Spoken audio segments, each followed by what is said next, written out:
Good evening and welcome to the School Town of Speedway Board Meeting for January 13th, 2026. Please stand as you are able and join us in the pledge. I pledge allegiance to the flag of the United States of America and to the republic for which it stands, one nation, under God, indivisible, with liberty and justice for all.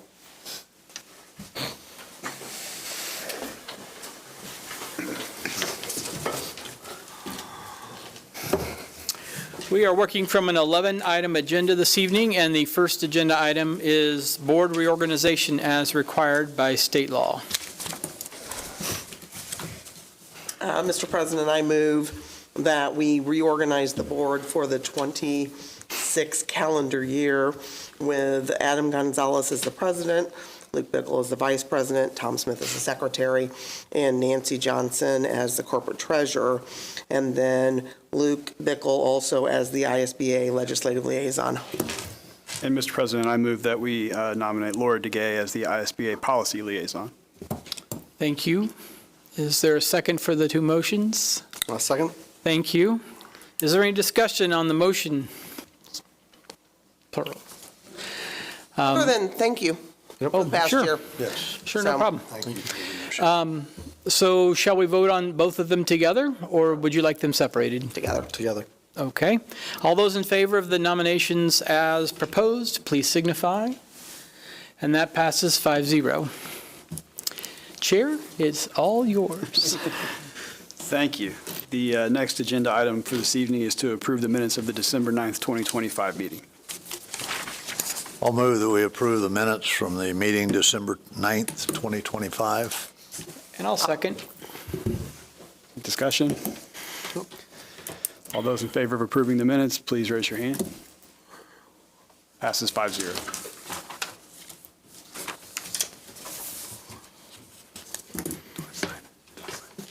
Yeah.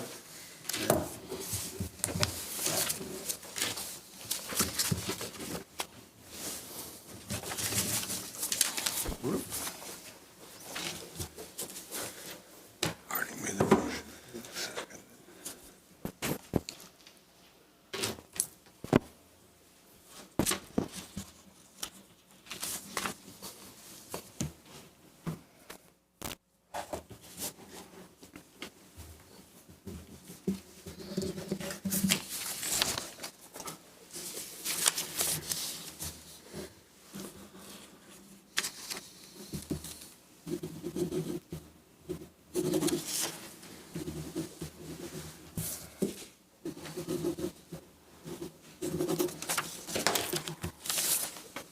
So,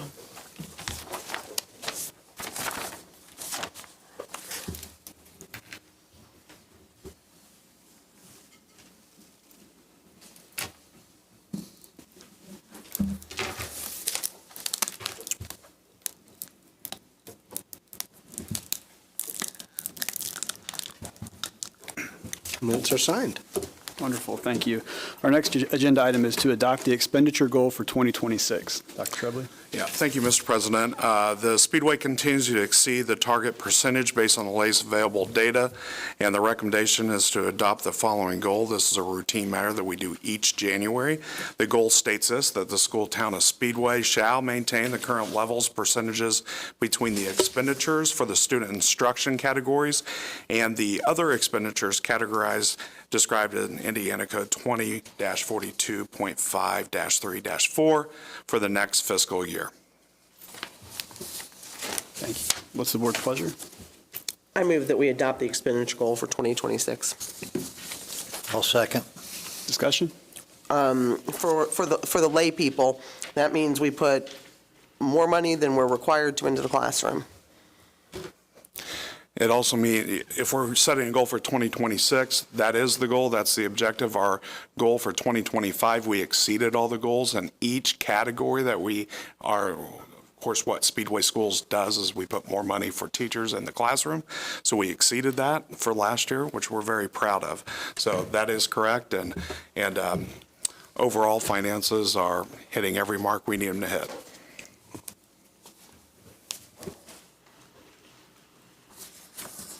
All right, all those in favor of adopting the expenditure goal for 2026, please signify. Passes 5-0. The next agenda item is to approve the adjustments of the 2025 budget appropriations. Thank you, Mr. President. In December each year, Board authorizes the Treasurer, Nancy Johnson, to transfer funds between accounts required as necessary to close the books.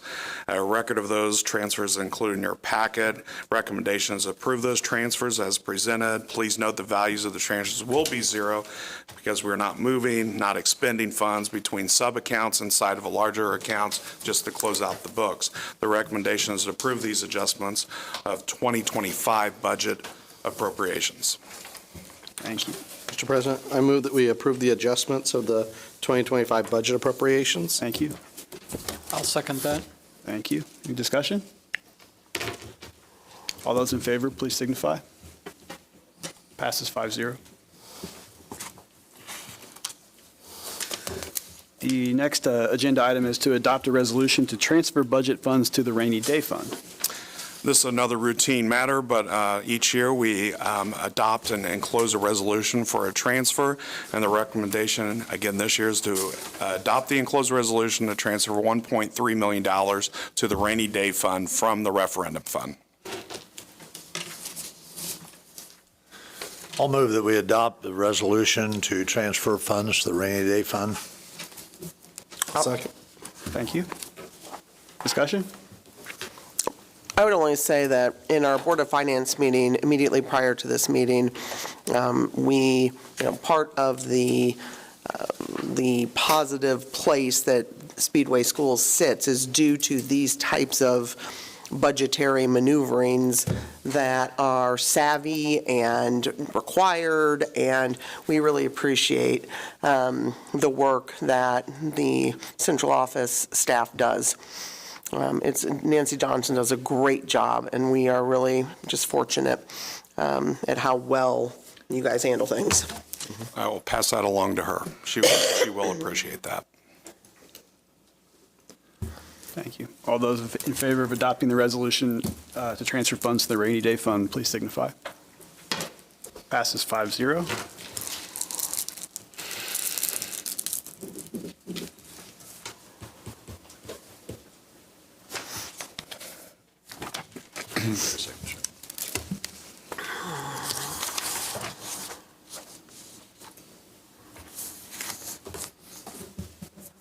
Two copies.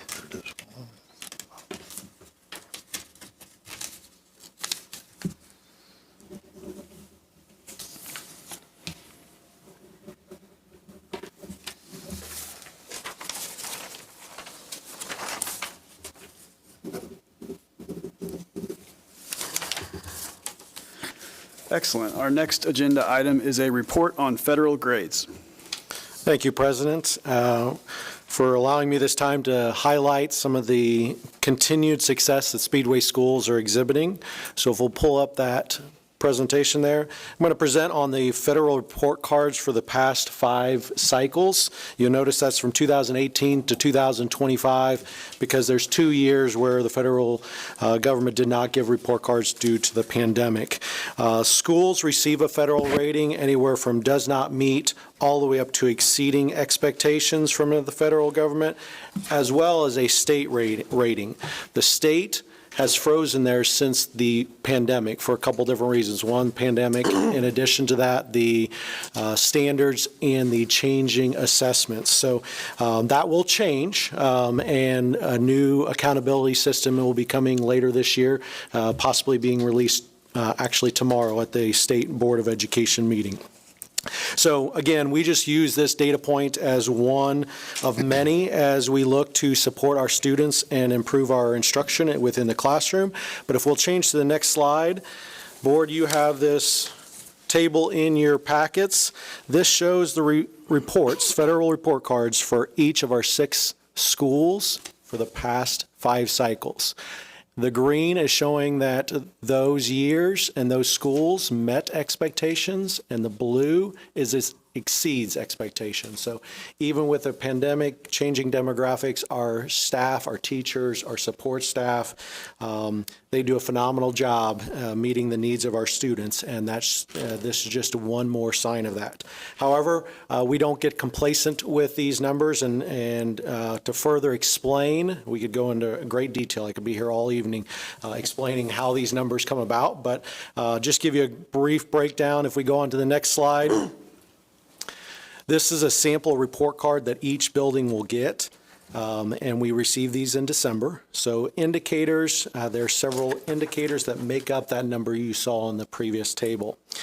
Those indicators change by level from elementary, high school, and so forth, and we're given a rating based on each of those indicators, whether it be academic achievement, academic progress, closing achievement gaps, and so forth. So some schools may not have an indicator. So for example, Fisher does not have at least 20 students that fit into the category for English language proficiency, so they're exempt from that category.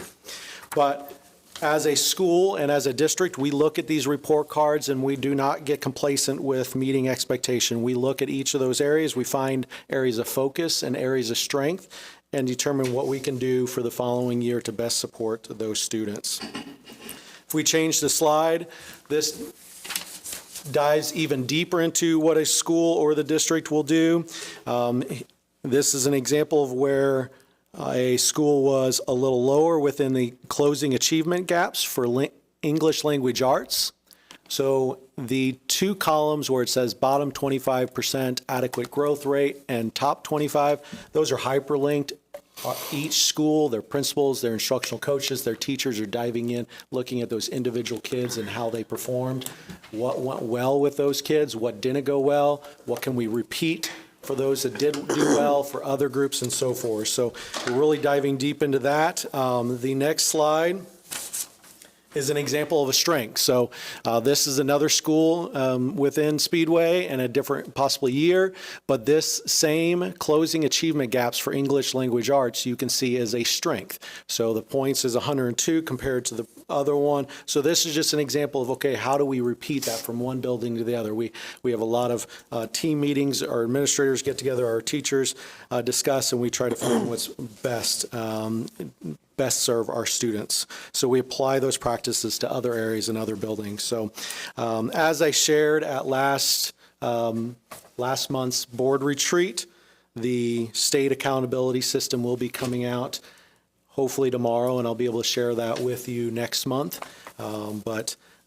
It just, again, this highlights the great things that are happening in our classroom day in and day out from kindergarten all the way up through 12th grade. So very pleased with our continued success, and we'll continue, we won't get complacent, we'll continue to push ourselves to grow from there. So happy to answer any questions, but again, this is just a stack of paper here that shows exactly how each of those numbers are formulated. It's a pretty complicated system, but that's all I've got.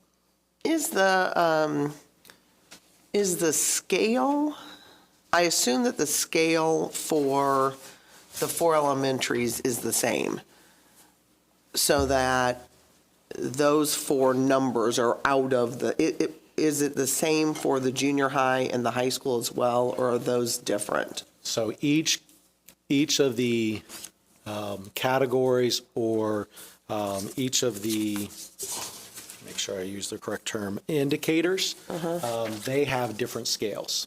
So because Fisher is exempt from one, their scales are a little different, and I do have the breakdown of each of those scales and where a score would have to fall into to be does not meet, and so forth. But for the most part, the other 3 are exactly the same. Fisher is very similar, just because they don't have that one indicator, and then the junior high is different with the graduation rate and so forth. So it wouldn't be that, if you look at these numbers and it's like, oh, the junior high is lower than the lowest elementary, that's not really true, because it's a different. Correct. You don't. I see what you're saying.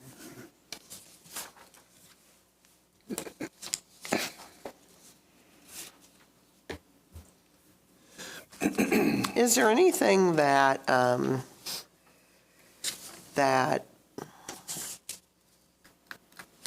you feel, I would assume that we know about things that are needed to move from green to blue. That when things happen, we learn of that, we send people to this, or we do that, or we buy this program, or is that true? I mean, is there something more that the board can be doing to help facilitate that green to blue? I think just your continued support when we recommend additional staffing in different areas. So for example, some of the low areas in our English language, we're starting to see that trend. And so this most recent year, we came to the board and asked to add an additional English language teacher, and you guys supported that. And so, yes, as we break these numbers down and look for trends, whether it be a district-wide trend, then we might be sending out to get trained or additional staff, or if it's a building, then we're looking at each building and that principal, that instructional coach, those teachers are looking to see how can we better support those students. And I think it's worth saying that, again, just how impressive it is that this is continuing to be done as we continue to get less and less money from the state. Mm-hmm. And that, we don't live in a world where you can come and say, hey, we need all of these things because we have to figure out how to pay for them. Yeah. And so we just continue to do really great things with the constraints that some of these new budgetary laws have created.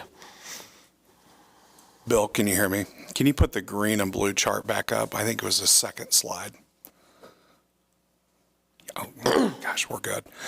I saw this from other corporations, and it's all yellow and a lot of red. So now that you've heard all of it, and you go back and if you're just a color guy, there's a lot of John Deere colors, yellow and green, and some red peppered in there. A lot of places around us don't have any blues and a few greens. So now that you see this, it's pretty impressive that, like what you're saying, Ms. DeGay, is that this is what we're about. This is what we do.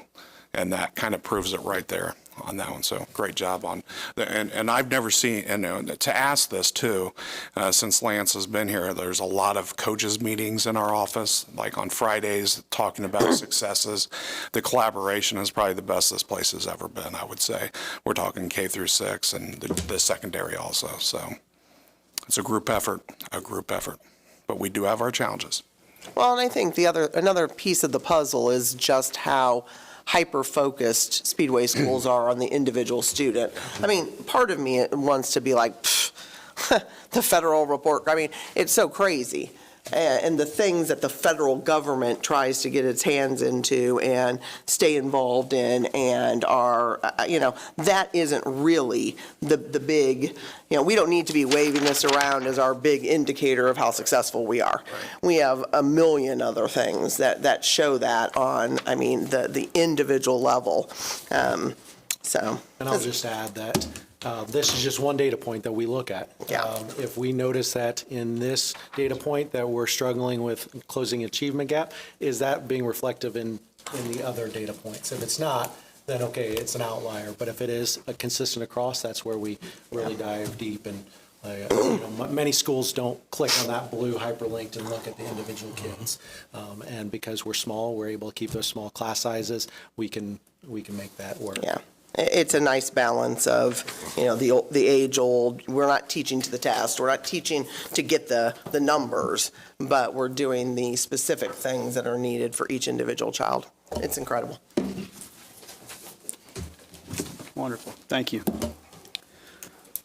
Our next agenda item is to present the 2026-2027 Speedway High School Course Description Guide. Mr. Borum, welcome. Good evening. We're here for scheduling season again. It's upon us again. So kind of piggybacking off what Lance was discussing, it's always an honor to talk or speak with our esteemed board and work in partnership to offer the most viable curriculum that we can to our students. I've presented this course description to this board for several years. Every year, there's always some contingencies or some things that the ball has not failed or dropped yet. And as Lance said, we don't have the full state accountability model, the full disclosure of what that is. So I appreciate this board's trust in making sure that we can be nimble and move how we need to move, if we need to offer different courses, if we need to try to explore other pathways, other concentrators. That has been very helpful in being able to support our students as changes continuously happen at the state level and with our Department of Education. So you all get this big packet each year, and this cover letter grows each year as well, because there's always more changes and more things that I need to at least address or speak about. So again, all highlighted items in this course description guide are from this current 25-26 curriculum guide. Remember that the course descriptions for each department from art through world languages reflect the official course descriptions from the 26-27 Indiana High School course titles and descriptions from the DOE. The only thing that is not authored from the DOE are the honor prep courses. Those were courses that those course descriptions came from our educators, our instructors, giving a description of their courses. As I said, new courses and/or policies may need to be added to ensure that we're in compliance with the recently passed state initiatives, such as the new Indiana Diploma and the Next Level programs of study. And under the new Indiana Diploma, graduation requirements have now been streamlined to include one diploma with readiness seals. And as you remember from the board retreat and the presentations I did last year, we went into what that new diploma requirements are, what those new diploma requirements are for our current freshman class of 2029 and beyond. Again, they are still working on getting the state accountability, and that does impact what schools will need to do to make sure they're offering. They have a strong grade and a strong accountability model, as well as servicing our students. So, again, I appreciate that flexibility as we continue to talk about what we may do or what we currently have.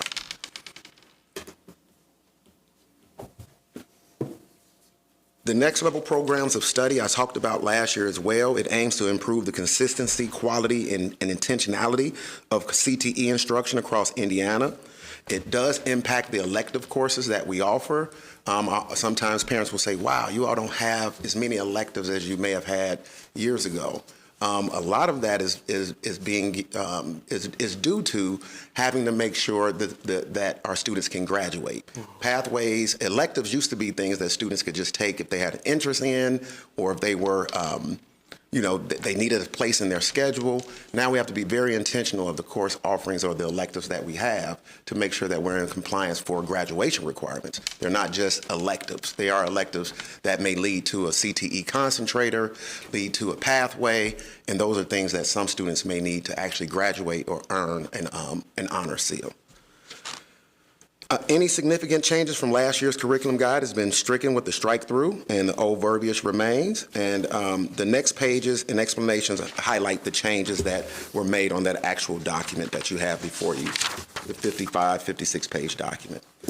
The table of contents will be revised to include, once this document is finalized, it will have the official table of contents. On page 4, we added some AP courses that we're looking at, possibly for next year. We added Honor Cybersecurity AP. This is a new AP offering for this upcoming school year in lieu of Computer Science A. And this is from conversations with our computer science teacher and trying to continue to grow his program. And the AP Cybersecurity course is a new course that was just offered this year. And a few schools in Indiana piloted that program, I believe Carmel and a few other schools. And he really felt as though that cybersecurity AP course offered on odd to even year model would really begin to include a lot more kids. And of course, as we always mention, we want to try to have more students involved in all of our AP programming. So for next year, he suggested that instead of the computer science A, we have the AP cybersecurity, and then we continue to switch those AP courses off to again incorporate more students. There's also been discussion about adding an AP Human Geography course.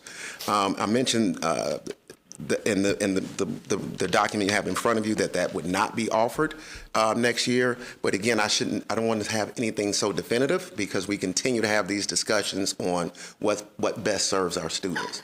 And so in talking with our teachers, looking at our student demographics, the AP Human Geography course, which talks more about world patterns, and we have so many students from all over the world, this could be a very viable AP course that we think can service a lot of our students in our schools. So that's why you see that AP Human Geography course also included as a possible offering as we continue to expand our AP offerings, which currently we offer 19 AP courses, which again is phenomenal for a school our size. We're also looking at additional dual credit courses. And again, all of these changes are added on page 4. And we're looking at a fourth-year dual credit math course. Currently, our fourth-year math course that is not pre-calculus, AP pre-calculus, is trig and finite. And so we're always looking to see how can we still make sure that our students have college and career readiness or are able to earn dual credits or AP testing that will serve them once they graduate from high school. So we're looking into that fourth-year option, while it may still be trig and finite, but could it be a dual credit math course, a dual credit finite, or a dual credit trigonometry? And so that obviously requires credentialing of our teachers. We already have a partnership with Ivy Tech, and so that is another course offering that we're still needing to continue to do our due diligence with and see if that can be an offering for our students for the upcoming school year. So I wanted to make sure that was noted there as well. A lot of schools are talking about technical math, and again, it's almost like I'm shooting in the dark because we don't have all of the answers right now. The technical math course that some schools at meetings that I've been to and Mr. Claiborne have been to spoke about technical math being a fourth-year math where students have more of a hands-on type of math. It's more of the technical math component. That description was not in the course description that the DOE released. So I don't know if it won't be offered. That may also be a viable option. But again, I wanted to make sure that was noted in this curriculum guide. On page 12, our career CTE concentrators. Obviously, I added the honor cybersecurity AP, and also we are discussing principles of teaching, which is the education professions pathway. That's not as specific as early childhood education. And again, that course suggestion comes from our discussions with our teachers at school about what can best serve a wide range of our student body. So that is another offering that we're looking into to try to offer our students while still servicing the kids that were already in the early childhood concentrated pipeline, but maybe having a different principles course for our incoming freshmen. That would be the early, the education professions. So that is, again, another course offering that we're thinking about as well. On page 16, again, I think I mentioned in here again how much I appreciate the confidence that you allow with us, the school leadership to be able to be nimble and flexible because this is ever changing. I can stand before you today and tell you this is what we're offering or this is what we should offer, and we can get more information and need to pivot. So again, that I want to make sure I don't understate that appreciation of being able to move forward with your support. So as I mentioned here, in terms of the changes of the curriculum, I won't be redundant, but we have the Human Geography AP. We also included business math. Business math was a course we actually implemented this year. And again, that goes back to all the different changes with the diplomas.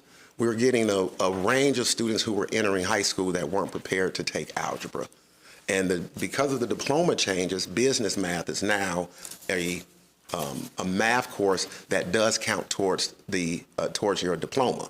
So to get our students prepared for algebra, to be able to go to Algebra 2 and geometry, we have one section of a business math course that our students that are maybe coming from, that have not been in school for several years or needing that extra support, they're getting a business math course so that they can have the support to be successful in algebra the upcoming school year. So we wanted to give that description in the course description guide, because that was not in last year's course description guide because of the changes with the diplomas, and that being a need that we saw as we were moving through the school year, that we had a group of students that needed this additional math support. So that's why you see that business math. I already mentioned the fourth-year math, advanced math college credit as a possible fourth-year math offering. I mentioned the technical math. We have paired photography with our ceramics, again, another real-world visual arts course that will help our students develop some of the things that the state is trumpeting, such as work ethic, collaboration, all of those different skills. So that is an art course that we have put forth this year that will be offered again next year, and again, the AP cybersecurity course. The other things are pretty much just formalities. You see page 18, I added that to the chart of our AP course offerings. It didn't include the human geography course, but as I said, that may be a possibility if we're able to initiate that for the upcoming school year. On page 19, again, I have that additional math college credits added for a potential dual credit offering for the 26-27 school year, and we'll continue to explore that option. I went through the how we would plan to do the Honor Computer Science A with even years and the Honor Cybersecurity AP during the odd years, which would be this upcoming school year. That is the description on page 24 of the Human Geography AP course, a description of the photography course, and with the personal financial responsibility. This is, again, something we're waiting to get, I guess, more guidance for. Some schools are planning on embedding personal finance in their econ course. The new diploma requirements does not require econ. It's no longer a requirement for graduation. I have my thoughts on that. I think personal finance is obviously something very important, but I also think our students benefit from learning micro and macroeconomics before they leave our high school. So while we still will have our enrollment requirements, we're looking to see what would service our students best, having a standalone personal finance course or that personal finance course being embedded in the econ course. And it will really just depend on personnel, and we have a couple of years, obviously, before that we have to make that pivot or that decision, because that only impacts the class of 2029 and beyond. Econ's an AP, right? Well, we have a regular econ because we have government econ, and we also have an AP econ micro and AP econ macro. But of course, College Board, knowing the changes in Indiana, I believe they will be offering an AP personal finance course. Ah, okay. So we wouldn't lose an AP Right, offering if exactly. we ended up having to switch. Exactly, yep. The principles of teaching, of course, I mentioned and listed all of those pathways for those descriptions for those concentrators. So you see on page 30 is where we start with the principles of teaching. The next, so that's the first course. And then the second course that would be offered the following year would be child and adolescent development. And then the third year of that concentrator is teaching and learning. And that is where students would, there are some real hands-on components with this as well, where if you're getting this concentrator, students aren't just learning in the classroom. They may go visit an elementary classroom to see our elementary teachers in action and the wonderful instruction they do with our young people as well. So those are kind of the point of the concentrators, are not just to get your in-class instruction, it's also to have some applicable hands-on experiences as well. I included work-based learning on page 32, and I can tell you I'm not the most articulate on work-based learning at this point. JP and I and Ms. Davenport, we did a webinar today, 2 webinars, and we both got out of the webinars and we're still super confused as to what's the next step. But we have more webinars that Mr. Claiborne and I will be attending January 27th. the work-based learning is a heavy lift, especially for a school our size, I believe, because now not only do you have to have these partnerships, someone is having to track the amount of hours each one of these students are doing with their work-based learning. There has to be some agreement between employers and employees. There's on-site visits. There's a lot of different variables to this work-based learning component. And if you remember the seals, there's so many different connecting points. The honor seals for the employment seal, if a student is not getting the enrollment seal, which a lot of our kids get through their AP courses or reaching the benchmark on the SAT, the employment seal requires 150 work-based learning hours. So while that is, and it's not just, oh, you had a summer job, or, it is pretty structured as to how they're describing this work-based learning. But that will need to be transcripted on our students' transcripts, so thus why you see that course description in the curriculum guide. I've already mentioned business math. That's just a description on page 38. I did give a description of the advanced math college credit course that we're looking into on page 40. And as I mentioned, the technical math, there is no description at this time, so I'm waiting for that to still get that description to see if that is something viable for us. I really don't know at this point. So again, any questions that you all may have as you look through this big document, again, changes are still forthcoming. And again, the professional trust that you give us to be able to service our students and to know that what we're doing is they always have our best, and we always have their best interests at heart is appreciated. Say thank you for the intentionality that you put into this. Obviously, we're seeing the effort to try to tailor things to our student population and offer what we can best to them. I love the addition of the cybersecurity class. I really think that's a great way for students to get exposed to a possible career path that could be higher ed, or it could be straight out of undergrad or straight out of high school. Mm-hmm. So that's great. Thank you. I appreciate, your gratitude for the flexibility, but make no mistake that,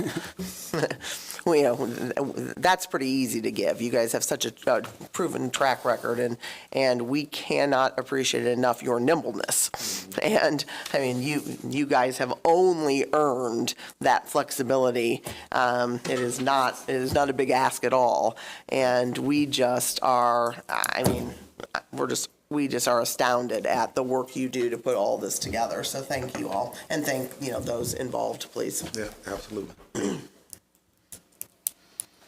I'd like to make a motion that we approve the guide as presented, with the understanding that there will be updates forthcoming from the State Department of Education, as well as things that might happen in the legislature. I'll gladly second that. Any further discussion? Only that, as every year I say this, that, to the extent that something that would warrant even just coming back and letting us know is, shakes out, please do so. Absolutely. All right, well, all those in favor, please signify. Passes 5-0. Thank you. Appreciate Mr. it. They'll be Dean. glad to Thank you. begin Thanks. scheduling. Thanks for your time tonight, and please don't feel obligated to stick around with us. All right, thank you. I appreciate it. All right, our next agenda item is the acknowledgement of grants received, which this month were in the amount of $276,393.42. Wonderful. Our next agenda item is to approve the personnel report. Mr. Disney. There's several items on the January personnel report for the board's consideration. I'll start with resignations. We have 2 resignations. Both are in the coaching capacity. Evan Hansen, assistant track coach that's been at the junior high, and Jacqueline Disney, assistant volleyball coach at Speedway High School. 1 request for a disability leave. That is Stacy Burke, a Spanish teacher at Speedway Junior High School. And then for employment, 2 coaching recommendations, and that is George T. Pollard as assistant baseball coach at Speedway Junior High School, and Stephen Bishop, assistant baseball coach at Speedway High School. We have 2 long-term substitute teachers that we're recommending. Kylie Napier for the functional academics teacher at Newby Elementary, and Talia Borum as a Spanish teacher at Speedway Junior High School. And then we have 2 volunteer coaches. Brady Martin is being recommended as a volunteer coach of the wrestling program at Speedway High School, and Miles Davis is a volunteer basketball coach, boys basketball coach at Speedway High School. And my recommendation is to approve the personnel report as presented. I move that we approve the personnel report as presented. I'll second that. Thank you. Any further discussion? All those in favor of approving the personnel report, please signify. Passes 5-0. Our next agenda topic is the recognition of visitors and other business. There are no visitors. Is there any other business? Yes, sir. All right. With that, we will adjourn to approve claims. Thank you.